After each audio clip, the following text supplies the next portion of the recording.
explic. Tu vrei multe, n-am glumit. Mă jur că vreau până la sfârșit să te cunosc măcar un pic. Ești genul meu pervers pe toc, criminală și cu bot. Mai prins aici, mai prins în joc.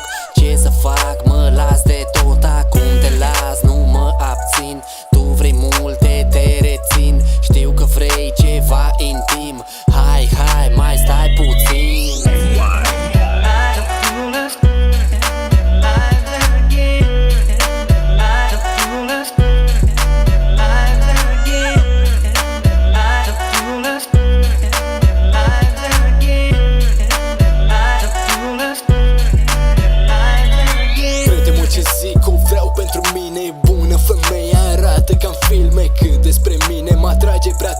Sexy îmbrăcată, îi țiplă din dotare. Mai stai puțin, hai arată-mi ce ai. N-ai timp